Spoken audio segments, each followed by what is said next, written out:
In today's video, I'm going to show you why Weight Watchers, I know the legendary Weight Watchers, is keeping you fat, making you miss out on things like date night and going out with your friends, but then is also keeping you stuck and miserable. If you're new around here, my name is Jared Hamilton. Welcome to my YouTube channel, and I'm super excited to get into this and show you the things that you can implement right now that's gonna change weight loss for you forever. But before we get into why Weight Watchers is keeping you fat and stuck and ruining everything for you, I need to go get a workout in real quick, so I'll take you along for the ride and then we'll come right back here.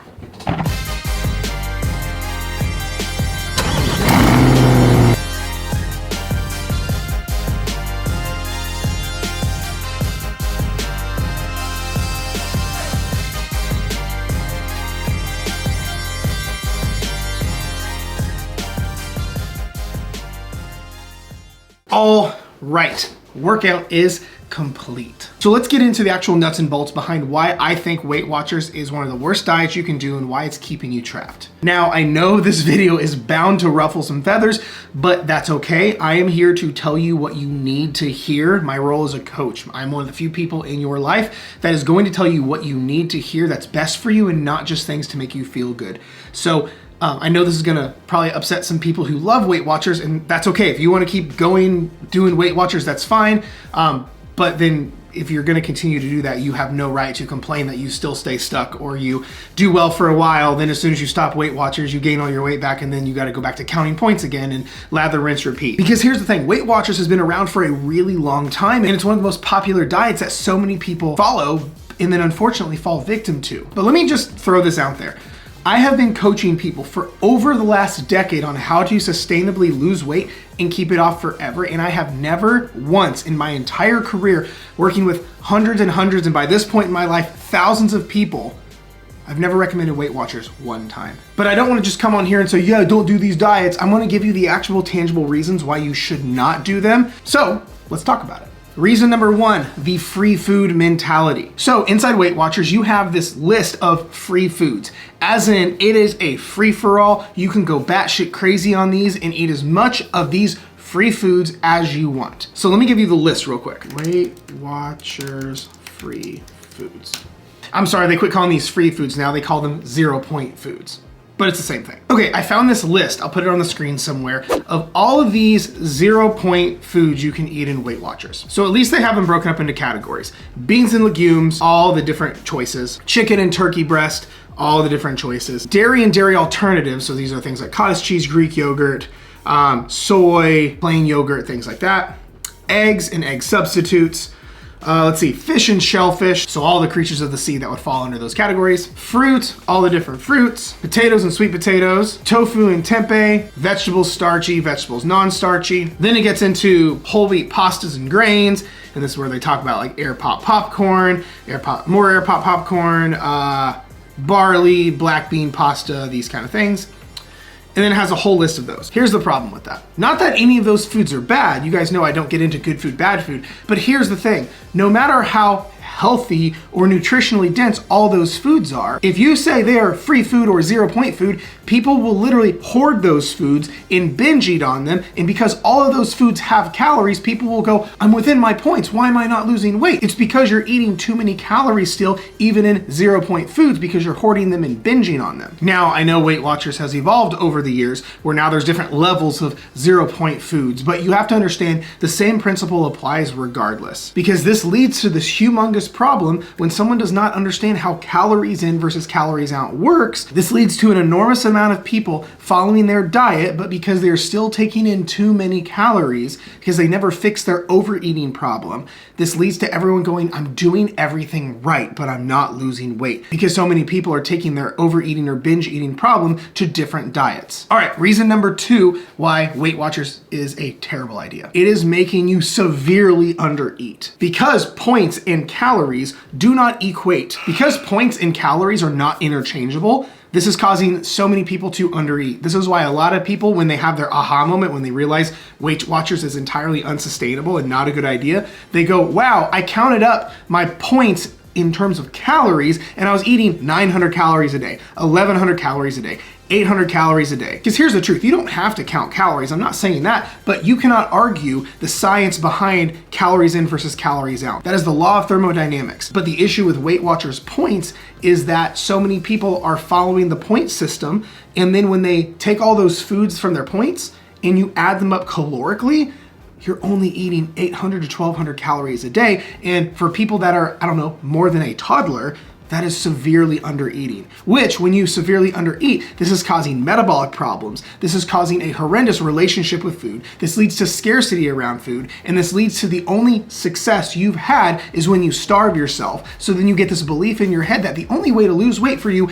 is by starving. And this is a huge problem. And at the end of the day, Weight Watchers enables this problem. All right, reason number 3, in Weight Watchers, when it does come time to treat yourself with that 300 calorie muffin from Starbucks, it's half of your entire day's worth of points, which leads to you under eating and scared to eat certain foods again. Here's the one thing with Weight Watchers is they don't technically demonize certain foods. They don't say bad foods, good foods. They say you can make any food work as long as it's within your points, which I love that. Here's my issue. Because points and calories are not equated, the issue is so many times people want to treat themselves with like a Starbucks muffin, for example.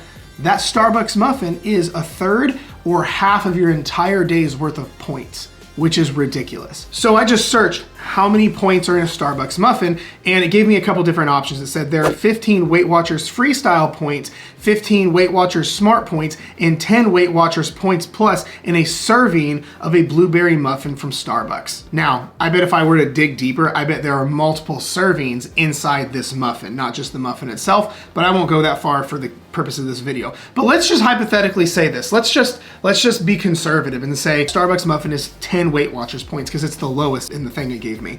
But let's say your entire day's worth of points is 15 or 20 or 23 points, which means your 360 calorie muffin, for some of you watching this, costs you half of your point allotment for the day. That means half of your entire day's intake of food just got taken by a 360 calorie muffin. So yeah, they encourage be flexible with your nutrition, but then they set the parameters where now you can't fucking eat the rest of the day hardly at all because of a little muffin. This is the problem. Versus if you were just tracking calories, or if you were monitoring those calorie intakes, let's say you're taking in 1,800 to 2,000 calories, a 360 calorie muffin is a fraction of that. You can absolutely be well fed the rest of the day eating that muffin in your calories, but when it's Weight Watchers points, because points and calories do not meet up in the middle anywhere, this leads to so many people now banishing those foods from their diet and being scared to eat the muffin or the donut or whatever the case is.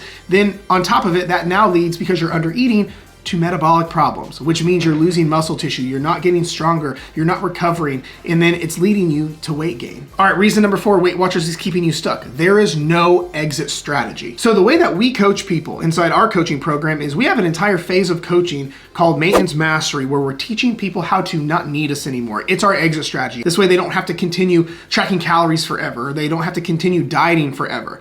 The thing with Weight Watcher points is you're trapped.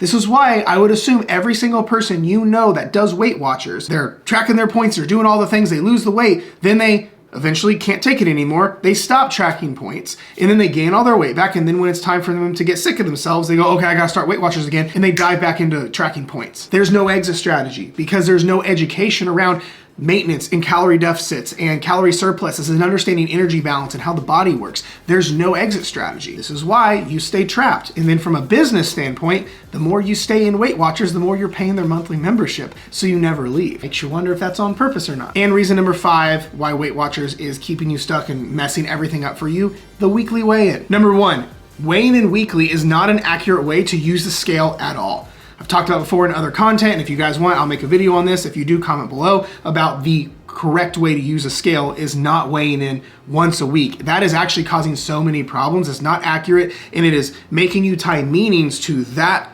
scale in that number, causing all sorts of problems. Again, most people are using it wrong. I mentioned this on my last video. But for the purposes of this video, weighing in every week at the weekly meeting at Weight Watchers is the worst, most inaccurate, and out of context way to use the scale that is giving you completely wrong data. It's creating a worse relationship with yourself and with the scale. Because I talked about number one, weighing in every week is the worst way to use the scale. It's the most inaccurate. It's now making you put all these meanings with things and what you weigh, and it makes you think, you're like, oh, I'm doing everything right, but the scale spiked. But because the scale is being taken out of context, because there's all this fear driven around the scale, it's causing a really bad relationship with it and yourself. And number three, it's using social pressure and embarrassment as a tool for adherence, which is not okay. I'm told now not all Weight Watcher places do this, but I've been told by a ridiculous amount of people this is a really common practice, is that there's the public weigh-in, where you show up to your Weight Watchers meeting on whatever day, Monday, and you weigh yourself in front of everyone. And the social pressure and arguable fear-mongering is what's driving adherence, which is just gross in my opinion, which again causes all these issues. So here's the thing. Any single one of these issues is enough to say Weight Watchers is a terrible idea for 99.9% of people, let alone all five. And that is it. That is the 5 reasons why Weight Watchers is keeping you fat, making you miss out on things like date night, and making your life around weight loss a living hell. Now, if you're sitting there going, well, what do I do now? How do I lose my weight and keep it off? You should go through my free 5-day fat loss mini course. I'll leave a link in the description. It's basically a mini course I created on how to lose weight and keep it off in the simplest, most sustainable way possible without giving up the things in life that you love, and making this game ridiculously simple and arguably easy. And it's completely free to go through, and it's all through email. Just go to the link below, click on the fat loss checklist, and then put in the best email you want me to send it to, and that's it. Now, if you find yourself the issue is less on the tactics and strategy and more on the lack of accountability and help, then you should go join my free Facebook group called Fat Loss Simplified, where I do all sorts of trainings and pump a ton of content in every week and all the time, to be honest. And I have this great support system in there just for you, and it's completely free because I think everyone needs a home base. I think everyone needs a spot they can go to get loved on, to get support, and to get help with all of this stuff, because most people going through this feel on their own. I don't know about you, but most people I talk to, they feel completely alone. Like their husband don't get it, their kids don't give a shit, their friends like start to make fun of them as soon as they start losing weight because now they're insecure. Like it's this big problem. So you should totally go join us. It's free to join. I don't charge for it, but all that info is down in the description of the video. I appreciate you so much for tuning in. It means more to me than you know. And be sure to subscribe to the channel. That way you know when all the videos are going live, because right now I am pouring a ton of content into YouTube between shorts. I'm putting shorts on every day, some medium form content kind of like this, but then I put really long form content, the video of my podcast on here. So you should check out all of that and be sure you're subscribed so you know whenever something goes live. That is it for today. I appreciate you being here. Always here if you need anything. I will talk to you next time.